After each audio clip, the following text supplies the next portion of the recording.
জয় যিশু। প্রথম পাঠ রাজাবলী দ্বিতীয় গ্রন্থ 4 অধ্যায় 8 থেকে 11 পদ, 14 থেকে 16তম পদ। ঈশ্বরের সেবককে যে আশ্রয় দেয়, ঈশ্বর তার মঙ্গল করেন। একদিন প্রবক্তা এলিসেও সুনেম নগরে গেলেন। সেখানে থাকতেন এক ধনী মহিলা। তিনি এলিসেওকে তার বাড়িতে খেতে যাওয়ার জন্যে পীড়াপিড়ি করতে লাগলেন। তাই এরপর থেকে এলিসেও যতবার সুনেম হয়ে কোথাও যেতেন, ততবার তার বাড়িতে খাওয়ার জন্যে তিনি থামতেন। একদিন সেই মহিলা তার স্বামীকে বললেন, শুনো, আমি বুঝতে পারছি ওই যে উনি আমাদের এখানে প্রায়ই আসেন, উনি নিশ্চয় একজন পুণ্যবান ব্যক্তি, ঈশ্বরের আপন মানুষ। তাই আমরা বরং ছাদে দেয়াল গেঁথে ওর জন্যে ছোট একটা থাকার ঘর তৈরি করি। ওই ঘরে ওর জন্যে একটা বিছানা, একটা টেবিল, একটা চেয়ার আর একটা বাতি রেখে দিই। তাহলে উনি যখন আমাদের বাড়িতে আসবেন, তখন ওই ঘরে গিয়ে একটু নিরিবিলিতে থাকতে পারবেন। একদিন এলিসেও তাদের ওখানে এলেন। তিনি ছাদের সেই নিরিবিলি ঘরটিতে গিয়ে বিশ্রাম করলেন। এক সময়ে তিনি নিজের চাকর গেহাজিকে জিজ্ঞেস করলেন, আচ্ছা, ওই সুনামীয় মেয়েটির জন্যে কি করা যায় বলো তো? গেহাজি উত্তর দিল, বেচারা, ওর তো কোনো ছেলেপেলে নেই, আর স্বামীরও তো বয়স হয়েছে। এলিসেও তখন বললেন, ওকে ডেকে আনো তো। গেহাজি তাকে ডেকে আনলো। সেই মহিলা তখন এসে দরজার গোড়ায় দাঁড়ালেন। এলিসেও তাকে বললেন, জেনে রাখুন, আগামী বছরে ঠিক এই সময়ে আপনি নিজের ছেলেকে কুলে নিয়ে আদর করতে পারবেন। প্রভুর বাণী। ঈশ্বরকে ধন্যবাদ।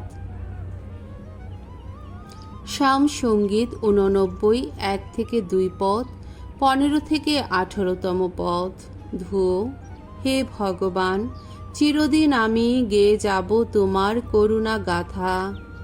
ওগো ভগবান, তোমার করুণা গাথা চিরদিন গেয়ে যাব আমি। কত যে বিশ্বস্ত তুমি, সেই কথা বলে যাব যুগে যুগান্তরে।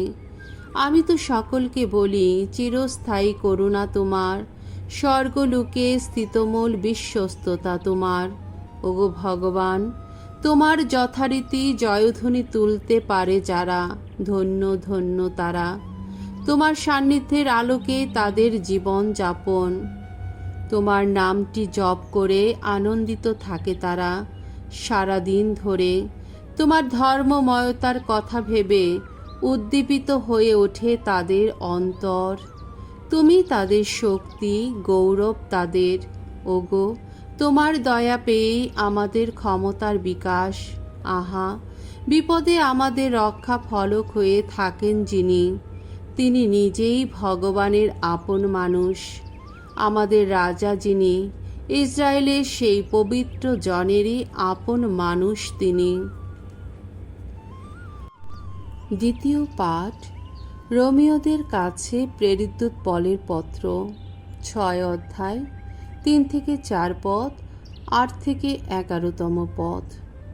দীক্ষা স্নানের দ্বারা আমরা খ্রিস্টের মৃত্যুর মধ্যেই অবগাহিত হয়েছি।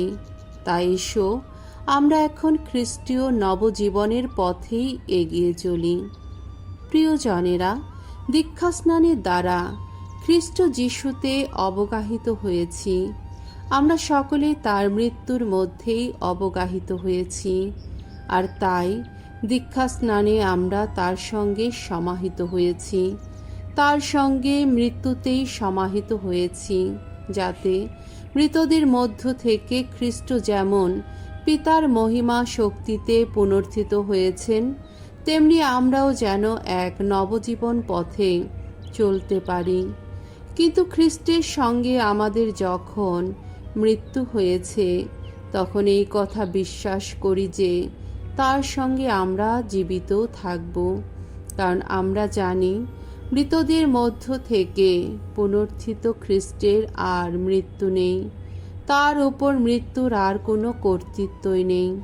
আসলে তিনি যে মৃত হয়েছিলেন, পাপের দিক থেকেই মৃত হয়েছিলেন, একবার চিরকালের মতো।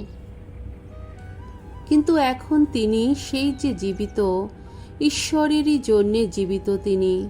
আর তেমনি তোমরাও, তোমাদের নিজেদের মনে করা উচিত পাপের দিক থেকে তোমরা মৃত। মনে করা উচিত তোমরা জীবিত ঈশ্বরেরই জন্যে, খ্রিস্ট যিশুরই আশ্রয়ে। প্রভুর বাণী। ঈশ্বরকে ধন্যবাদ। বাণী বন্দনা। জয় জয় প্রভুর জয়। তোমরা এক মনোনীত বংশ, এক রাজকীয় যাজক সমাজ, তোমরা এক পবিত্র জাতি, যিনি অন্ধকার থেকে তার অপরূপ আলোকে তোমাদের করেছেন আহ্বান। তোমরা আজ ঘোষণা করো তার শত কীর্তির মহিমা। জয় জয় প্রভুর জয়। মঙ্গল সমাচার। মথি রচিত মঙ্গল সমাচার 10 অধ্যায় 37 থেকে 42তম পদ। আমার জন্যে যে নিজের জীবন হারায়, সে কিন্তু তা বজায় রাখতে পারবেই। যিশু একদিন তার শিষ্যদের বললেন, যে নিজের বাবাকে বা মাকে আমার চেয়ে বেশি ভালোবাসে, সে আমার শিষ্য হওয়ার যোগ্য নয়। আর যে নিজের ছেলেকে বা মেয়েকে আমার চেয়ে বেশি ভালোবাসে, সেও আমার শিষ্য হওয়ার যোগ্য নয়। যে নিজের ক্রুশ নিয়ে আমার অনুসরণ করে না, সে আমার শিষ্য হওয়ার যোগ্য নয়। যে ওইভাবেই নিজের জীবন বজায় রাখে, সে তো শেষে তা হারাবেই। আর আমার জন্যে যে নিজের জীবন হারায়, সে কিন্তু তা বজায় রাখতে পারবেই। যে তোমাদের অভ্যর্থনা করে, সে আমাকেই অভ্যর্থনা করে। আর যে আমাকে অভ্যর্থনা করে, সে তাকেই অভ্যর্থনা করে যিনি আমাকে এখানে পাঠিয়েছেন।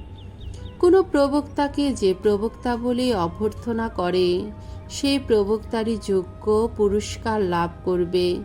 কোনো ধার্মিককে যে ধার্মিক বলেই অভ্যর্থনা করে, সে ধার্মিকেরই যোগ্য পুরস্কার লাভ করবে। আর যে কেউ এই তুচ্ছ মানুষদের কাউকে আমার শিষ্য বলেই এক ঘটি ঠান্ডা জলও খেতে দেয়, আমি তোমাদের সত্যি বলছি, সেও তার পুরস্কার থেকে কিছুতেই বঞ্চিত হবে না। প্রভুর মঙ্গলময় বাণী। খ্রিস্ট প্রভু তোমার প্রশংসা হোক।